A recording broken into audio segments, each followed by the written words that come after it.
NTR Government Degree College for Women, Mehboob Nagar, Department of Physics. This is A.K. Shawardhan Gaud, lecturer in physics. Today we discuss about quantum theory of radiation, video 9. In this subtopic is pyrometers.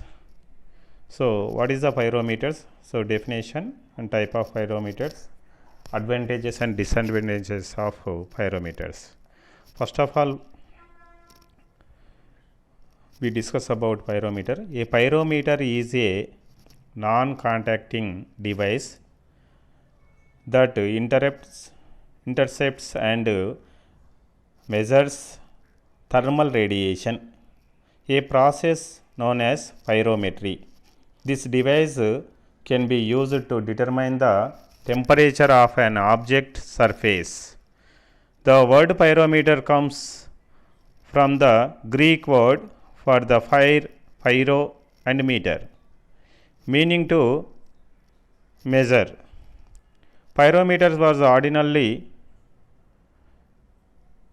coined to denote a device capable of measuring temperature of object above incandescence, that is object bright to the human eyes. The heat radiation emitted by black body depends only on its temperature.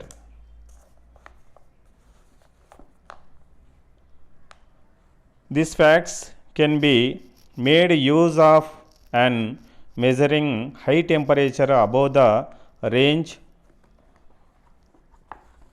of ordinary thermocouple and resistance thermometers. These radiations methods are measuring high temperature from the branch of science called radiation pyrometry. The instruments devised to measure high temperature are called pyrometers. That is the definition of pyrometer. The instrument devised to measure high temperature are called pyrometer. These are two different kinds. The following are some of the most commonly and widely used pyrometers. Number 1 is optical pyrometer. Number 2 is radiation pyrometers or total radiation pyrometers. This is the two type of pyrometers. So number 1 is optical pyrometers. These are instruments that are devised to measure the intensity of radiation emitted by the source in a particular wavelength range in comparison with the radiation emitted by a standard lamp, and thereby determine the temperature of the source, making use of other Wien's displacement law, lambda t equal to constant, or Planck's radiation law. So number 2 is total radiation pyrometers or radiation pyrometers. These are instruments that are devised to measure the total radiation emitted by a source and thereby determine the temperature of the source, making use of Stephen's law, C is proportional to T power of 4. So పైరోమీటర్లు, ఈ pyrometer అంటే ఏంటి అంటే ఒక వేడి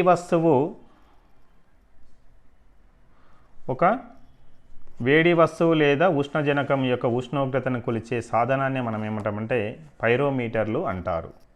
ఈ పైరోమీటర్లు ఏం చేస్తాయంటే ఒక వస్తువును తాకకుండా ఆ వస్తువు యొక్క ఉష్ణోగ్రతను కొలవడానికి వీటిని ఉపయోగిస్తారు.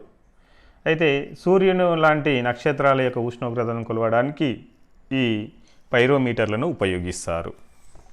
అంటే ఒక వస్తువును తాకకుండా వస్తువు యొక్క ఉష్ణోగ్రతను కొలిచేటటువంటి సాధనాలనే మనం ఏమంటామంటే పైరోమీటర్లు అంటారు.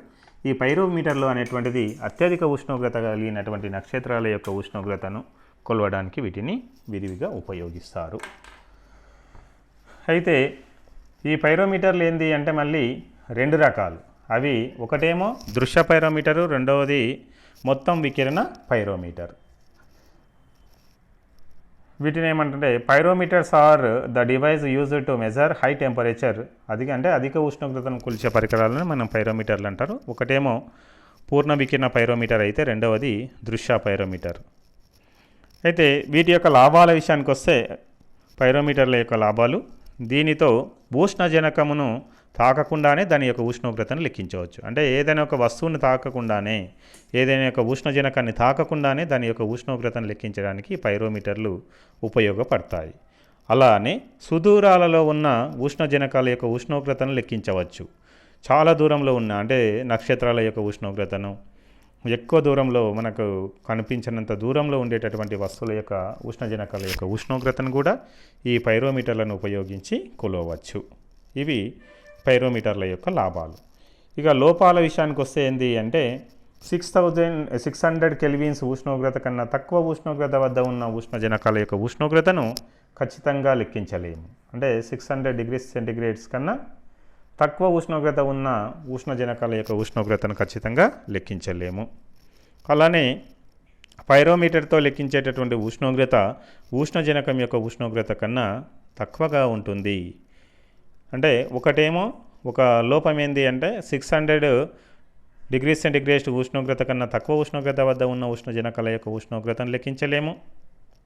అలానే పైరోమీటర్తో లెక్కించేటటువంటి ఉష్ణజనకం యొక్క ఉష్ణోగ్రత కన్నా తక్కువగా ఉంటుంది. అంటే మామూలుగా ఏంటంటే ఒక వస్తువును తాకకుండానే ఆ వస్తువు యొక్క ఉష్ణోగ్రతను లెక్కిస్తున్నాం కాబట్టి ఉష్ణజనకం యొక్క ఏదైనా వస్తువు యొక్క ఉష్ణోగ్రత కన్నా మనం లెక్కించబడినటువంటి అంటే పైరోమీటర్తో లెక్కించబడినటువంటి ఉష్ణోగ్రత తక్కువగా ఉంటుంది. ఇవి ముఖ్యమైనటువంటి లోపాలుగా చెప్పుకుంటాం. నెక్స్ట్ ఈ పైరోమీటర్లు మనము 2 టైప్స్ అని చెప్పాము. ఒకటేమో పూర్ణ వికిరణ టోటల్ రేడియేషన్ పైరోమీటర్స్ అని, సెకండ్ వన్ ఏమో ఆప్టికల్ పైరోమీటర్స్ అని 2 టైప్స్ ఆఫ్ పైరోమీటర్ చెప్పుకున్నాం. కాబట్టి first one is total Ferris total radiation pyrometers. So దీన్ని మనం తెలుగులో పూర్ణ వికిరణ పైరోమీటర్ అంటాం. Total radiation pyrometers figure is this is the figure of total radiation pyrometers. This is Ferris total radiation pyrometers. This total radiation pyrometer is shown figure. It consists of a long concave mirror C made up of copper, and on the front side it is nickel coated as shown in the figure. An IPCE is fitted into the small opening in the center of mirror. The radiation from the hot body capital H, whose temperature is to the measured, serves as the object. The heat radiation from capital H fall on C and C form a hot image of capital H. The mirror C can be moved to and fro by mean of a rack and pinion arrangements, or C is moved until the radiation from capital H are focused onto a small plate S. The middle point is S, small plate. On junction capital T of the thermocouple is attached to the block of plate S, and this junction serves as the hot junction. The second junction of the thermocouple will be acting as the cold junction W. First junction is hot junction, second junction is cold junction. The leads from the thermocouples are connected between the two junctions via a millivoltmeter. In this figure, this is a millivoltmeter.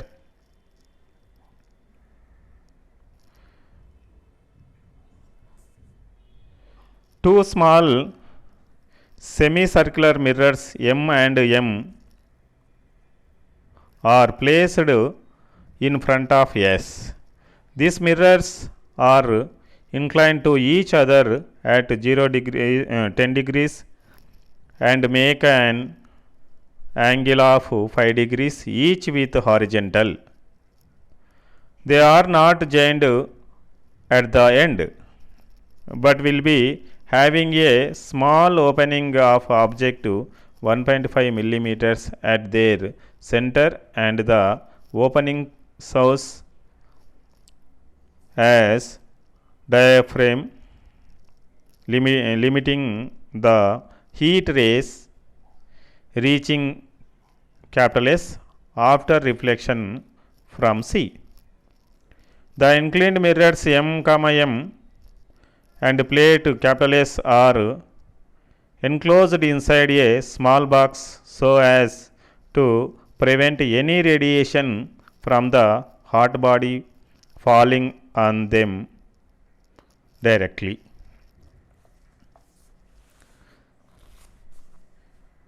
Heat image formation or focusing. By moving C,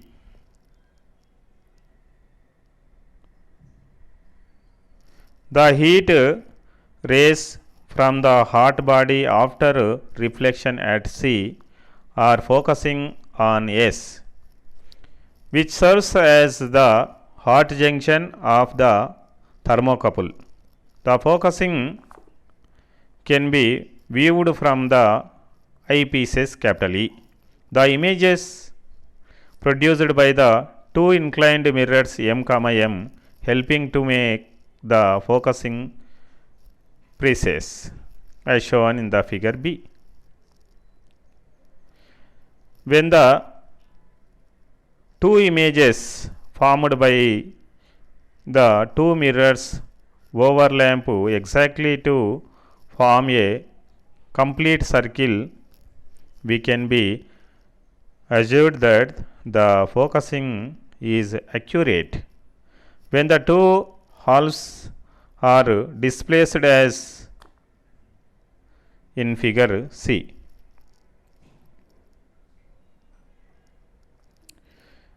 It represents a situation where the focusing is not accurate. It is also to be ensured that the image formed by the concave mirror C is some what larger than the aperture in the diaphragm.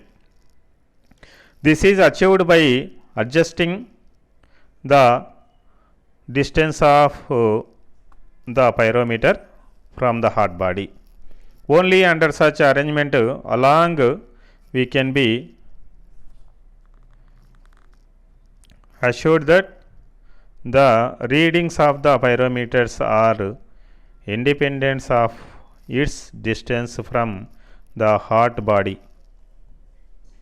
Then along the temperature of the hot body can be correctly estimated.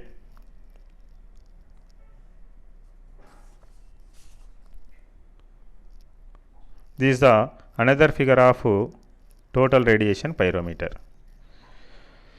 So పూర్ణ వికిరణ pyrometer అని చెప్పుకున్నాం.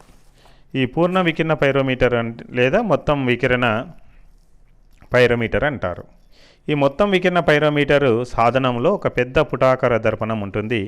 ఇది ఇక్కడ మీకు కనిపించేటటువంటి పెద్ద పుటాకార దర్పణం ఇది మనకి ఈ ఫిగర్లో కర్వులాగా ఉండేది ఏంటంటే పెద్ద పుటాకార దర్పణము సి అండ్ సి.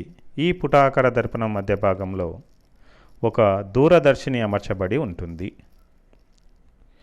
ఈ పుటాకార దర్పణం మధ్య భాగంలో దూరదర్శిని అమర్చబడి ఉంటుంది.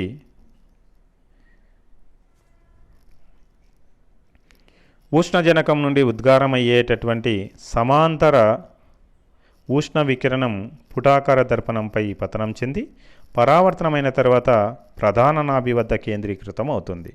అంటే ఇక్కడ సమాంతరీకరించబడినటువంటి ఆ పుటాకార మధ్య భాగంలో దూరదర్శిని అమర్చబడి ఉంటుంది. ఉష్ణజనకం నుండి ఉద్గారమయ్యేటటువంటి సమాంతర ఉష్ణ వికిరణం పుటాకార దర్పణంపై పతనం చెంది పరావర్తనమైన తర్వాత ప్రధాన నాభి దగ్గర ఇక్కడ దర్పణాలు ఉంచాం. ఈ ప్రధాన నాభి వద్ద ఏమవుతుందంటే కేంద్రీకృతం అవుతుంది. ఏంది ఆ ఉష్ణ వికిరణం? ఈ స్థానంలో ఒక కృష్ణ వస్తువు తలం ఎస్ను ఉంచుతారు. ఈ మధ్య భాగంలో ఏంటంటే ఈ కృష్ణ వస్తువు తలాన్ని ఉంచుతారు. ఎప్పుడైతే ఈ సమాంతరీకరించబడినటువంటి కాంతి కిరణాలు ఈ పుటాకార దర్పణంపై పడి పరావర్తనమైన తర్వాత ఏంది అంటే ప్రధాన నాభి వద్ద వాటి యొక్క ప్రతిబింబాన్ని ఏర్పరుస్తాయి. కాబట్టి ఈ ప్రధాన నాభి వద్ద మనం ఏంటిని ఉపయోగిస్తున్నామంటే ఈ కృష్ణ వస్తువును ఉంచుతున్నాం. కృష్ణ వస్తువు తలం ఎస్ను ఉంచుతారు ఈ మధ్య భాగంలో. కృష్ణ వస్తువు తలం ఉష్ణయుగ్మం యొక్క ఒక సంధికి కలపబడి ఉంటుంది.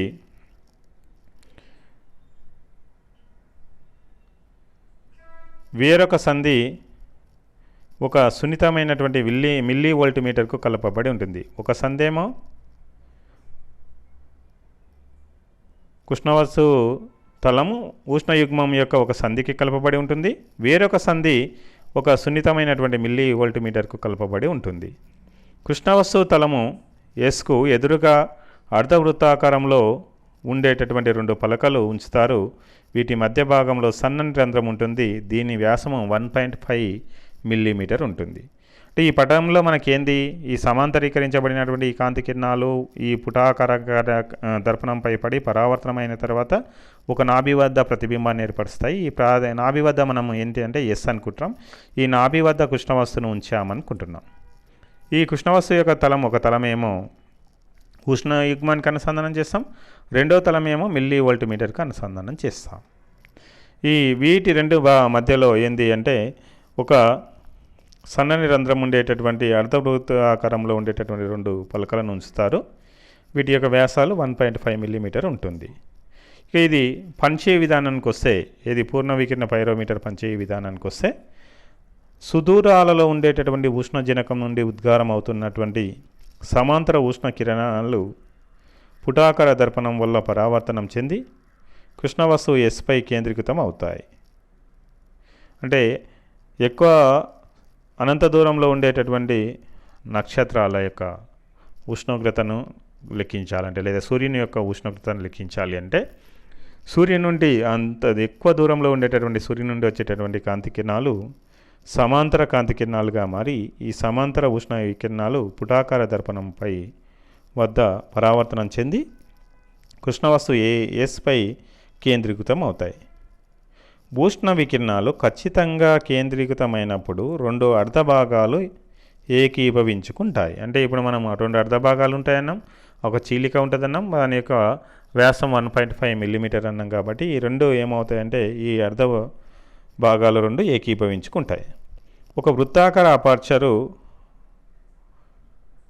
ఏర్పరుస్తాయి. అంటే ఈ 2 ఉష్ణ వికిరణాలు ఖచ్చితంగా కేంద్రీకృతమైనప్పుడు 2 అర్ధ భాగాలు ఏకీభవించి ఒక వృత్తాకార అపర్చర్ను ఏర్పరుస్తాయి.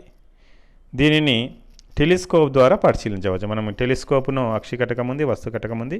ఈ టెలిస్కోప్ ద్వారా మనం పరిశీలిస్తాం. ఉష్ణ వికిరణాలు ఖచ్చితంగా కేంద్రీకరించబడకపోతే 2 అర్ధ వృత్తాకార భాగాలు ఏకీభవించవు. ఇక్కడ మనం పటంలో చూపించాం. ఒకటి ఏకీభవించబడినటువంటి వృత్తాకార అపర్చరు, ఏకీభవించినటువంటి 2 అర్ధ వృత్తాకారంగా ఉండేటటువంటి ఏకీభవించినటువంటి ఒక దాన్ని మనం పటంలో చూసాం. ఈ స్థితిలో పుటాకార దర్పణం స్థానమును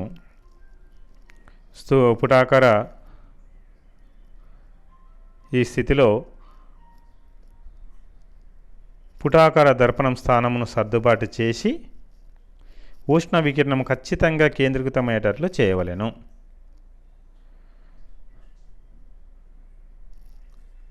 ఈ కృష్ణ వస్తువు అంటే ఉష్ణ వికిరణం ఖచ్చితంగా ఈ మధ్య భాగంలో కేంద్రీకృతమయ్యేటట్లు చేస్తారు. ఇదంతా కూడా ఏంది అంటే పనిచేయు విధానం. ఇప్పుడు మనం ఏంది అంటే ఈ పూర్ణ వికిరణ పైరోమీటర్ ఆధారంగా మనం ఏంటి అంటే ఉష్ణోగ్రతను లెక్కించాలి. ఎట్లా అంటే కృష్ణ వస్తువు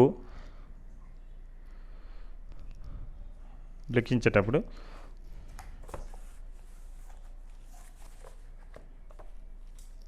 calculation and calculation. If V is the reading from the millivoltmeter and T0 is the temperature of the hot junction S of the thermocouple and capital T is the black body temperature of the hot body capital H, then V equal to A into T power of 4 T power of B minus T0 power of B, or V equal to A into T power of 4 minus T0 power of 4, where A and B is the constants. As for Stephen's law, B should be equal to 4, but it is not so for various reasons. It is found that the magnitude of small b varies from 3.8 to 4.2. Because of this discrepancy, the instruments has to be collaborated before it can be used to directly indicate the temperature in degrees. As T0 is very small compared to capital T, we can write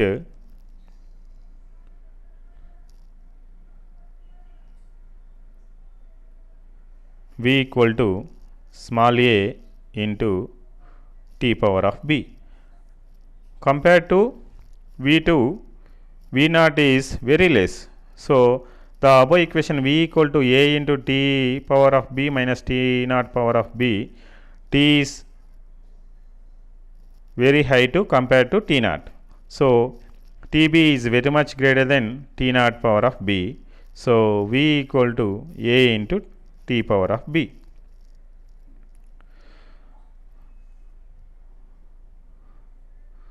So, log V equal to log A into T power of B.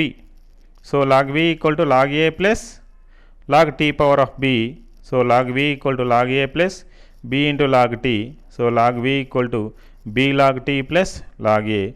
So, this is y equal to mx plus c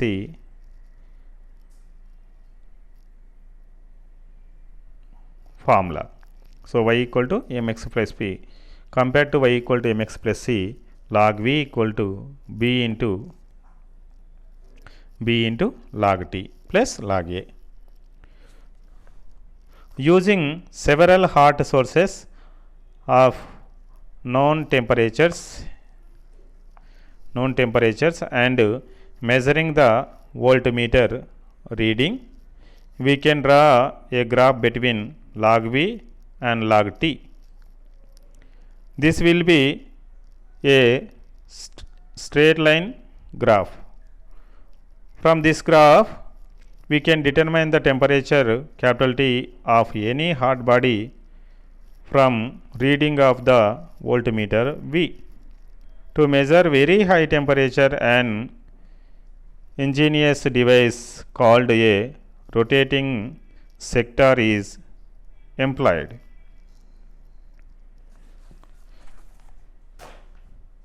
కృష్ణవస్తు తలము yes పైన ఉష్ణ వికిరణము కేంద్రీకరించబడడం వల్ల అది క్రమంగా వేడెక్కుతుంది.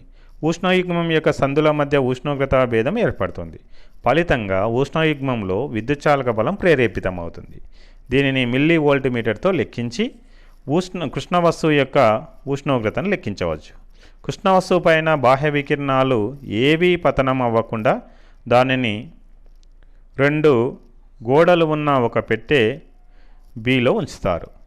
కృష్ణ వస్తువు ఉష్ణోగ్రత T0, ఉష్ణజనకం యొక్క ఉష్ణోగ్రత T, వలయంలో జనించిన విద్యుచ్చాలక బలం θ అయిన ఈ క్రింది వలయంలో జనించిన విద్యుచ్చాలక బలం V అయిన ఈ క్రింది సమీకరణాల ఆధారంగా ఉష్ణజనకం యొక్క ఉష్ణోగ్రతను లెక్కించవచ్చు. V = A × T⁴ minus T0⁴ or V = A × T⁴B minus T0⁴B. So B value ఎంత ఉంటుంది అంటే 4కు సమానం. B = 4 or B = 3.8 to 4.2. ఇక్కడ ఏంటంటే టీతో పోల్చుతున్నట్లయితే టీ అంటే ఏంది? ఉష్ణజనకం యొక్క ఉష్ణోగ్రత. T0 అంటేనేమో మనం ఉపయోగించేటటువంటి కృష్ణ వస్తువు యొక్క ఉష్ణోగ్రత. అంటే కృష్ణ వస్తువు యొక్క ఉష్ణోగ్రత ఉష్ణజనకం యొక్క ఉష్ణోగ్రతతో పోలిస్తే చాలా తక్కువగా ఉంటుంది కాబట్టి ఈ పై సమీకరణంలో T0ను ఉపేక్షిస్తున్నాం. అప్పుడు ఏమవుతుందంటే విద్యుచ్చాలక బలం are voltage V = A × T⁴ సమానం అవుతుంది. ఇరువైపులా మనం ఏం చేస్తున్నాం? లాగర్థాన్ని అప్లై చేస్తున్నట్లయితే log V = log A × T⁴B అవుతుంది. అంటే log V = log A × B రూపంలో ఉంది కాబట్టి log A plus log B రాస్తే log A plus log T⁴B. దీన్ని ఎలా రాయొచ్చు అంటే log V = log A plus B log T అని రాయొచ్చు.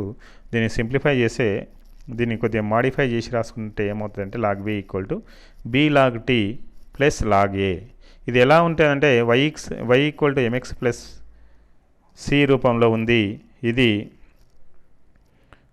log V విలువనేమో y అక్షం మీద, log T విలువను x అక్షం మీద గీసినట్లయితే ఇలాంటి గ్రాఫ్ మనకు ఏర్పడుతుంది. దీని ఆధారంగా మనం ఏం చేయొచ్చు అంటే ఉష్ణజనకం యొక్క ఉష్ణోగ్రతను లెక్కించవచ్చు.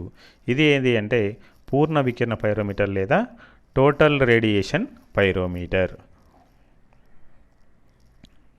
Thank you very much.